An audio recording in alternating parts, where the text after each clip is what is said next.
तो 22 सितंबर 2025 Indian stock market के लिए एक और लाल दिन। हेडलाइंस तो बस एक ही बात कह रही थी, बड़ी गिरावट। लेकिन क्या हो अगर असली कहानी उस गिरावट में हो ही ना, बल्कि उसके पीछे कुछ और ही चल रहा हो। चलिए आज इसी की पड़ताल करते हैं। दिन का अंत हुआ और नजरें इस एक नंबर पे आकर टिक गईं। -466। सेंसेक्स 466 पॉइंट्स नीचे। ये वो आंकड़ा है जिसे देखकर सच कहूं तो किसी के भी पसीने छूट जाएं। लेकिन सवाल यह है कि क्या यही पूरी सच्चाई है? पहली नज़र में तो कहानी बड़ी सीधी सादी लगती है। अमेरिका से खबर आई कि H1B वीज़ा की फीस बढ़ गई है और बस इंडियन आईटी स्टॉक्स में जैसे भूचाल आ गया। TCS, इन्फोसिस जैसी बड़ी बड़ी कंपनियां गिरी और अपने साथ पूरे बाजार को नीचे ले गईं। सीधा सा हिसाब। पर यहीं से मामला थोड़ा दिलचस्प हो जाता है। अगर हम सिर्फ हेडलाइन से जरा सा आगे झांक कर देखें तो बाजार में एक बिल्कुल अलग ही खेल चलता हुआ दिखाई देता है। कहते हैं ना, बाजार की असली नब्ज पकड़नी हो तो स्मार्ट मनी के पीछे चलो, मतलब बड़े इंस्टीट्यूशनल इन्वेस्टर्स। और उनका पैसा हमें बता रहा है कि वो बाजार से भाग नहीं रहे, बल्कि अपना गेम प्लान बदल रहे हैं। एक उदाहरण देखते हैं, आरती फार्मा लैब्स का। तो हो क्या रहा था, एक तरफ कुछ निवेशक अपना माल बेचकर निकल रहे थे, ठीक है, लेकिन दूसरी तरफ वैनगार्ड और नॉर्जेस बैंक जैसे दुनिया के बड़े बड़े नाम वो चुपचाप 146 करोड़ रुपए डालकर 1.7% की हिस्सेदारी उठा रहे थे। तो ये सिर्फ एक सौदा नहीं था, ये एक बहुत बड़ा भरोसा था, एक बड़ा सिग्नल था।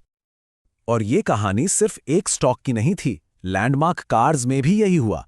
जहां प्रमोटर बेच रहे थे, वहीं मॉर्गन स्टैनली एशिया जैसा बड़ा खिलाड़ी खरीदार बनकर खड़ा था। मतलब साफ है, स्मार्ट मनी बाजार से डरकर भाग नहीं रहा था, बल्कि सही मौके ढूंढ रहा था, ऑटो जैसे सेक्टर्स में।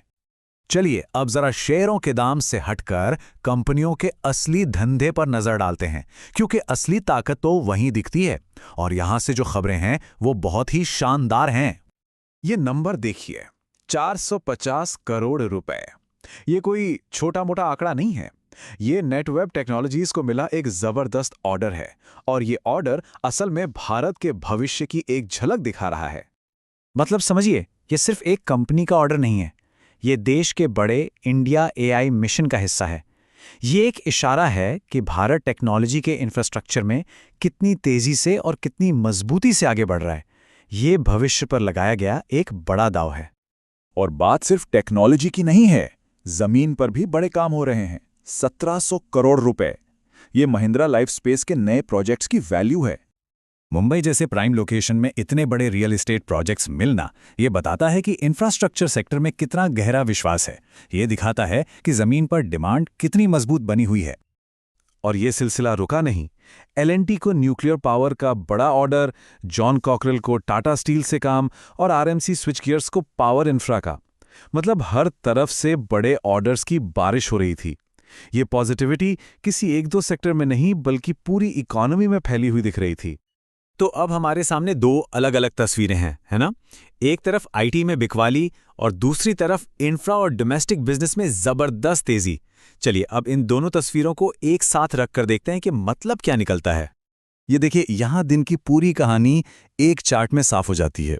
एक तरफ आईटी सेक्टर लाल निशान में है, अमेरिकी पॉलिसी की चिंताओं की वजह से, लेकिन दूसरी तरफ ऑटो, सरकारी बैंक और रियल एस्टेट, यानी वो सारे सेक्टर्स जो भारत की घरेलू कहानी पर चलते हैं, वो हरे निशान में चमक रहे थे। तो असल में हुआ क्या? ये कोई पैनिक सेलिंग नहीं थी, ये एक बहुत ही स्मार्ट, सोचा समझा मूव था। इन्वेस्टर्स अपना पैसा उन सेक्टर्स से निकालकर जिनकी किस्मत विदेशी बाजारों से जुड़ी है, उन सेक्टर्स में डाल रहे थे जिनकी जड़ें भारत की अपनी ग्रोथ स्टोरी में हैं। इसे कहते हैं रीबैलेंसिंग। तो इस पूरे एनालिसिस से एक लॉन्ग टर्म इन्वेस्टर के लिए क्या सीख मिलती है?